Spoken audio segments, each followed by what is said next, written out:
Herkese salam, hər birinizi yenidən xoş gördük. Söz verdiyim kimi bugünkü videomuzun söhbəti pəhrizdir və autizm mübarizəsindəki ilk addımdır. Autizm mübarizəsindəki ilk addım autizmi qəbul etməkdir. Autizmi nə qədər tez qəbul edəriksə və mübarizəyə nə qədər tez başlayarıqsa, bir o qədər də nəticəni tez görmüş olarıq. Bəzən valideynlər autizm sözünü qəbul etmək istəmir. Mən başa düşürəm əlbəttə ki, özü kimi adı da ağırdır. Autizmi qəbul etmək asan məsələ deyil. Yəni heç bir ana bunu gülə oynaya qəbul etməz, amma başa düşməliyik ki, biz vaxtı uzatdıqca uşaq da böyüyür və uşağın vaxtından gedir. Belə ki, bəzi valideynlər tutalım aparırlar həkimə, həkim deyir ki, uşağınız autizmlidir. Ona inanmır, götürür başqa bir həkimə aparır, oradan başqa bir həkimə aparır.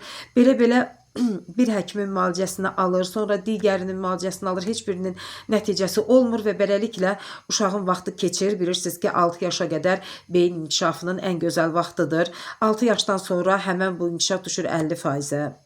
Bir qədər keçdikdən sonra düşür 25%-ə və beləliklə uşaq böyüyür, ana da nəticə ala bilmir və sonra uşaq böyüyəndən sonra ki, tam-tamına qəbul edir, artıq hər şey etməyə hazırdır və bu vaxtda uşağın artıq o ən gözəl dövrü getmiş olur və ana da əziyyət çəkir, mütəxəssis də əziyyət çəkir və nəticədə də heç bir uğur qazana bilmirik. Yəni bu nöqteyi nəzərdən deyirəm ki, körpə uşağı olan analar, əgər uşağınızda hər hansı bir inkişaf geriliyi hiss edirsinizsə, onu həkimə, mütəxəssisə aparmısınızsa, autizm sözünü eşidəndə qorxmayın.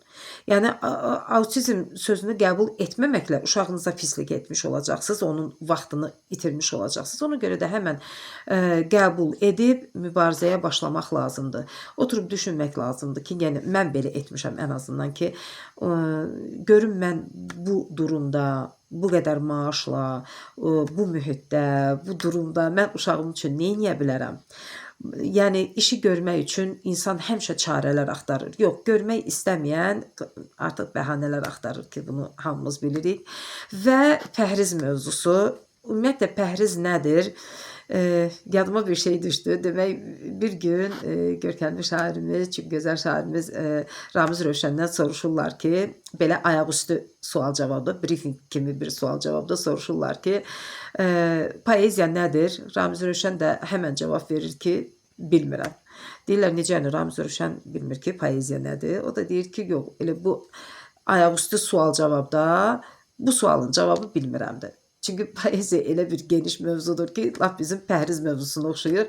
Pəhriz mövzusu o qədər geniş, o qədər əhatəli, o qədər şaxəli mövzudur ki, yəni bir videoya, 2, 3, 10, heç 100 videoya da sırası bir mövzu deyil. Ona görə də düşünürəm ki, pəhriz haqda mövzularımız hələ davam edəcək, uzun müddət davam edəcək. Çünki həm də çox mübahisəli bir mövzudur. Həqiqətən valideynlər arasında çox mübahisəli bir mövzudur. Səsimdəki nasazlığı və danışığımdakı problemlərə görə üzrlü sayan, yəqin ki, hələ də dağ havasına öyrəşə bilməmişik, baxmayaraq ki, artıq 2-ci ildir Dağ rayonunda yaşayırıq. Pəhriz mövzusunu ümumiyyətlə analar bir mənalı şəkildə qəbul etmir. Bunu keçən videomuzda da danışdıq.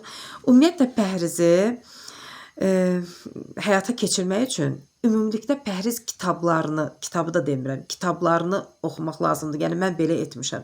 Mən hardasa bir çox kitabı oxuyub, indi bax onları sizə göstərə də bilərəm bəzilərini. Yəni bax bu kitabların hamısını oxuyub, onların hamısından nəticə çıxararaq öz uşaqlarım üçün bir pəhriz mi deyim, bir qidalanma sistemi mi deyim, günlük menyuları ki özüm yazıram. Yəni bax belə bir sistem mi deyim, nə mi deyim, onu artıq ana özü hazırlamalıdır, işləməlidir. Çünki bir pəhriz kitabı demək olmaz ki, mən bu pəhriz kitabını oxudum, qutardım, bunu birə-bir uşağıma tətbiq edəcəm, həyata keçirdəcəm və uğurlu nəticə alacam. Yox, belə şey yoxdur.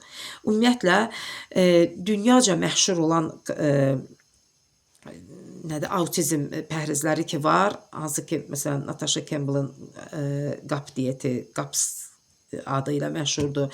Sonra Türk diyeti var. Ahmet Aydın və Cem Kınacının çıxartdığı bir kitab var. Otizmə çarə var kitabı və Ahmet Aydının özünün də kitabları var autizm barədə. Yəni bunları birəbir deyim ki, uygulaya bilmirik. Ona görə ki, bütün autizmli uşaqlar bir-birinə nə qədər oxşasalar da ümumi olaraq bir o qədər də bir-birindən fərqlidirlər. Autizmli uşaqlara adətən qar dənəciklərinə bənzədirlər. Uzaqdan baxırsınız, hamısı eynidir, eyni görünür. Amma əlinizin, ovucunuzun içinə düşəndə diqqətlə baxırıq ki, hamısında fərqlilik var.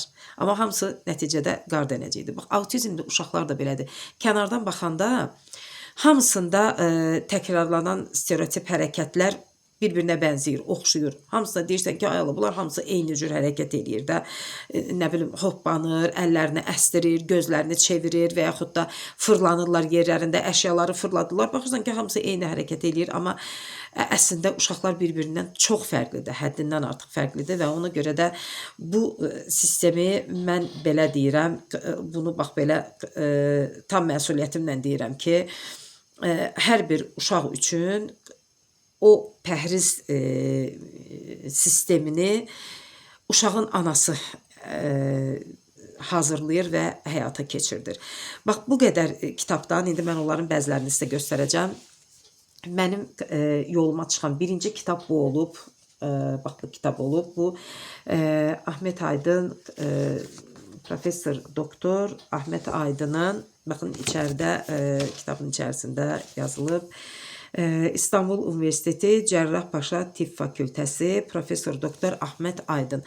Yəni bu insan həyatının yarıdan çoxunu autizm mövzusuna həsr etmiş bir professordur, bir insandır. Allah qəni-qəni rəhmət eləsin.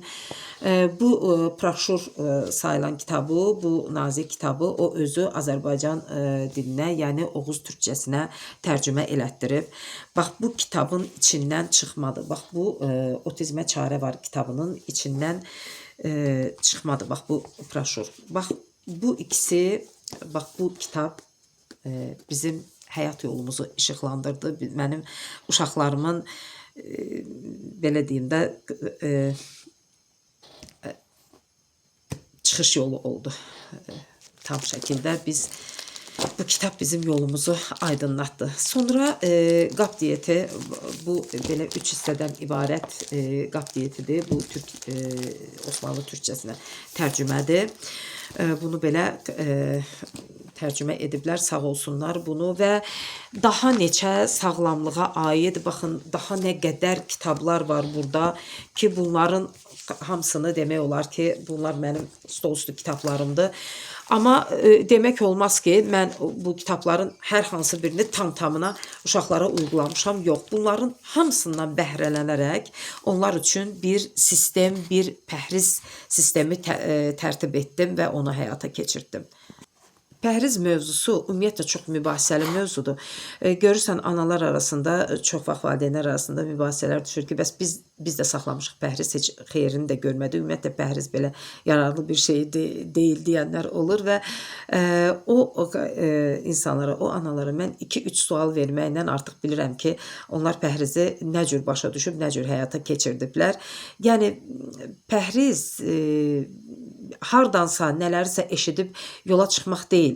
Pəhrizi gərək, yenə deyirəm ki, tam-tamına oxuyub başa düşəsən, bu pəhrizi nə üçün saxlayırsan və öz uşağına uyğunlaşdırıb onu həyata keçirdəsən. Bax, bunları mütləq şəkildə nəzərə almaq lazımdır.